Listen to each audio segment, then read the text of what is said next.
어느 조용한 시골 마을에 사는 한 청년이 있었습니다. 그의 이름은 민수였고 그는 항상 도시를 동경하며 조용히 살아가고 있었지만 부모님의 농사를 돕기 위해 마을을 떠날 수 없는 상황이었습니다.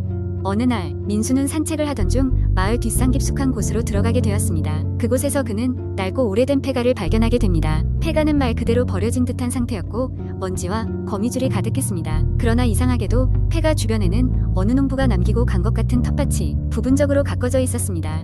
그는 호기심에 이끌려 폐가 안으로 들어갔습니다. 문을 열자 나무가 삐걱이는 소리와 함께 차가운 바람이 흘러나오며 그의 등을 서늘하게 만들었습니다.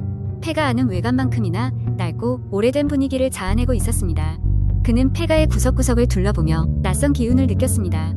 특히 폐가의 서재로 보이는 방에는 헌책들이 가득 쌓여 있었고 그중 한 권의 일기장이 그의 시선을 사로잡았습니다. 민수는 일기장을 집어 들어 첫 페이지를 넘겼습니다. 일기에는 이 집에 살던 한 여인의 이야기가 담겨 있었습니다. 그녀의 이름은 수진이었고 그녀는 이곳에서 홀로 살며 고독과 외로움에 시달렸다고 적혀 있었습니다. 매일 밤 그녀는 누군가가 자신의 집 주변을 배회하는 소리를 들었다고 합니다. 처음에는 바람소리라 생각했지만 날이 갈수록 더욱 또렷해지는 인기척의 그녀는 점점 두려움에 질리게 되었습니다. 일기의 후반부로 갈수록 글씨는 점점 급하게 휘갈져 있었고 마지막 페이지에는 그들이 날 데리러 온다 라는 문장이 어지럽게 적혀 있었습니다. 민수는 갑작스러운 소름에 일기장을 덮고 뒤로 물러섰습니다. 그 순간 서재 창문 밖으로 누군가의 그림자가 스쳐 지나갔습니다. 놀란 민수는 황급히 창문으로 다가갔지만 아무것도 보이지 않았습니다. 마음이 찜찜해진 민수는 서둘러 폐가를 빠져나와 집으로 돌아갔습니다. 그날 밤 그는 잠을 이루지 못하고 자꾸만 창밖을 바라보았습니다. 창문을 통해 보이는 마당에는 아무것도 없었지만 그는 누군가가 자꾸 그를 지켜보고 있다는 느낌을 지울 수 없었습니다. 다음 날 불안감을 떨쳐내기 위해 민수는 다시 한번 폐가로 향했습니다. 그는 이전에 보지 못했던 지하실 문을 발견하게 됩니다. 호기심 반, 두려움 반으로 민수는 천천히 지하실로 내려갔습니다. 어두운 지하실에는 진동하는 악취가 가득했고 그곳 한가운데에는 커다란 나무 상자가 놓여 있었습니다. 민수는 상자 앞에서 잠시 망설였지만 궁금함을 참을 수 없었습니다. 상자의 뚜껑을 열자 그 안에는 오래된 흑백 사진들이 가득 차 있었고 모든 사진 속 인물의 눈이 검은 잉크로 지워져 있었습니다. 그중 한 사진이 민수의 손에서 미끄러져 떨어졌고 그는 그것을 주우려다 문득 사진 뒷면에서 무언가를 발견했습니다. 사진 뒷면에는 그들의 눈을 피해야 한다 라는 경고문이 적혀 있었습니다. 당황한 민수는 상자를 닫고 지하실을 나서려는 순간 갑자기 등 뒤에서 무언가가 그의 어깨를 움켜잡았습니다.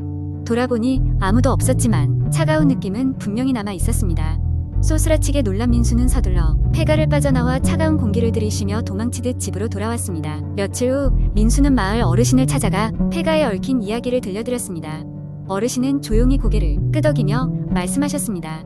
그 집은 원래 조금 특별했지. 수진이라는 여자가 살았던 건 맞지만 그 여자는 혼자가 아니었다네. 언제부턴가 그녀의 주변에 보이지 않는 친구들이 생기기 시작했고 그녀는 그들을 두려워하기 시작했지. 민수는 그제서야 폐가의 비밀을 이해하게 되었습니다. 아마도 수진은 혼자였던 것이 아닐 것입니다. 그녀 주변에는 항상 다른 존재들이 있었고 그 존재들이 그녀를 데려간 것일 수도 있었습니다. 민수는 폐가에 더 이상 가지 않기로 결심했지만 가끔 그날의 차디찬 손길이 그의 꿈속에 나타나곤 했습니다. 결국 민수는 마을을 떠나 도시로 향했습니다. 그러나 도시의 불빛 속에서도 그는 가끔씩 마을의 폐가와 그곳에서 느꼈던 소름 끼치는 기억을 떠올리곤 했습니다. 그는 아직도 그날의 비밀을 완전히 풀지 못했지만 그것이 오히려 더 나은 것이라고 스스로를 위로하며 살아가고 있습니다.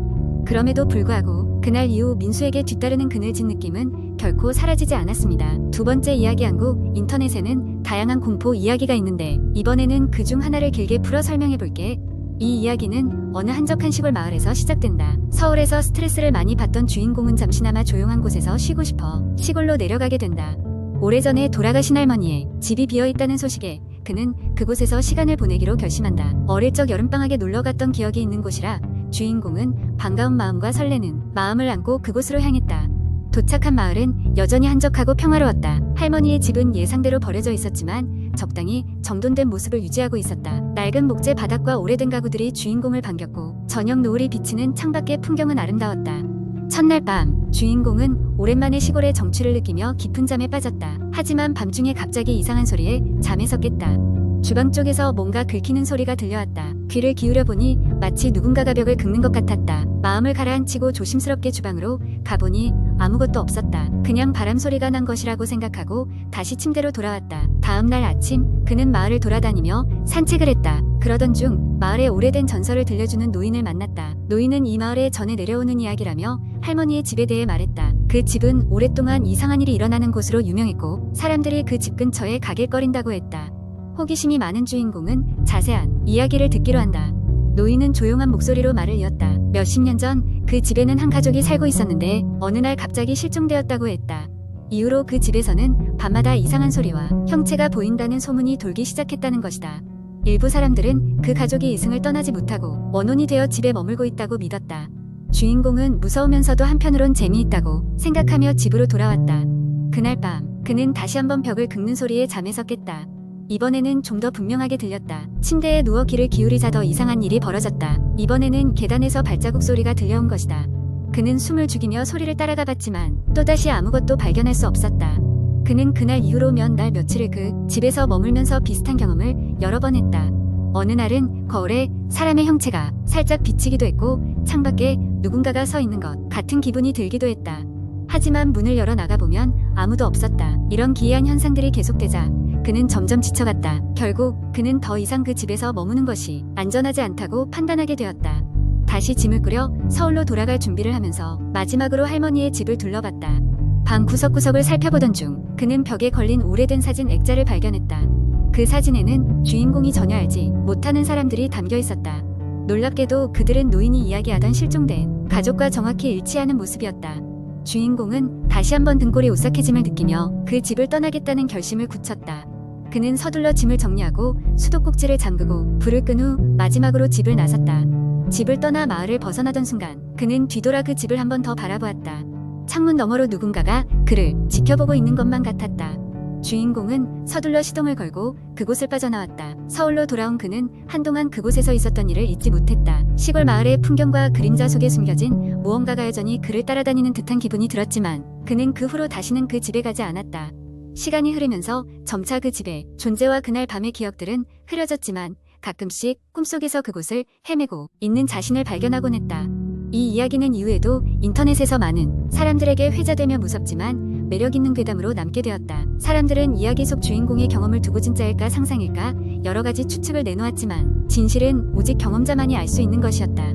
세 번째 이야기, 한국 인터넷에서 흔히 접할 수 있는 공포 이야기는 일반적으로 어느 날 평범한 일상에서 시작됩니다. 이번 이야기도 그렇게 시작합니다.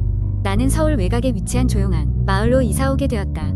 대도시의 복잡함을 떠나 한적한 곳에서의 삶을 꿈꾸던 나는 오래된 집 한 채를 매입했다. 이 집은 주변 사람들의 말에 따르면 50년이 넘은 고택으로 역사와 전통이 잘 보존되어 있으며 따뜻한 분위기가 느껴지는 장소였다. 입주 첫날 나는 늦은 시간까지 이삿짐을 정리했다. 집 안에 희미하게 남아있는 오래된 나무 냄새가 안정감을 주었고 나는 피로에 지쳐 그대로 소파에 누워 잠이 들었다.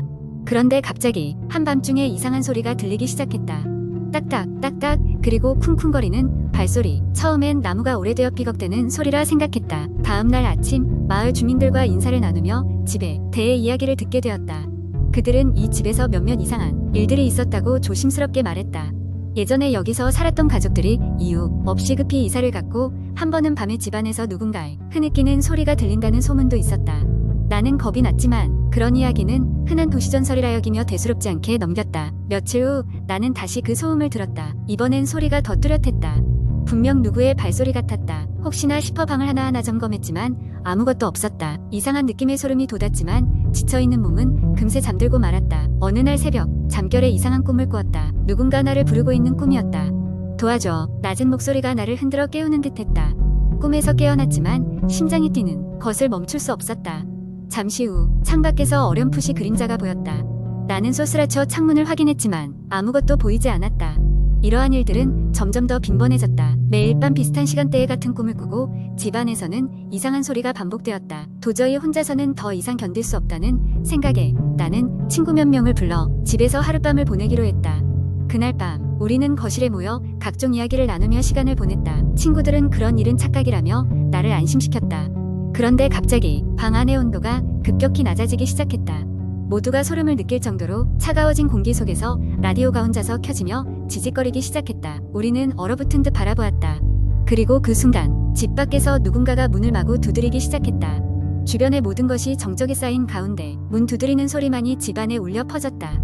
아무도 움직일 수 없었다. 나는 짧은 용기를 내어 문 쪽으로 다가가 보았지만 문을 여는 것은 불가능했다. 이상하게도 문고리는 차갑고 단단하게 얼어붙어 있었다. 다음 날 아침 우리는 가까스로 밤을 지새우고 집을 빠져나왔다. 바깥 세상은 전과 다름없이 평화로웠지만 그날 밤에 있었던 일들은 모두의 머릿속에 각인되어 있었다. 마을 어귀에서 만난 한 노인은 우리가 겪은 일을 듣고 이 집의 그림자 이야기를 들려주었다. 오래전 이 집에는 비극적인 일이 있었고 그 이후로 이곳에선 이상한 일들이 계속되었다는 것이다. 나는 마을을 떠나기로 결심했다. 그러나 끝내 알아낸 진실은 없었다. 그저 그 집은 아직도 그 자리에 남아 새로운 주민을 기다리고 있을 뿐이었다.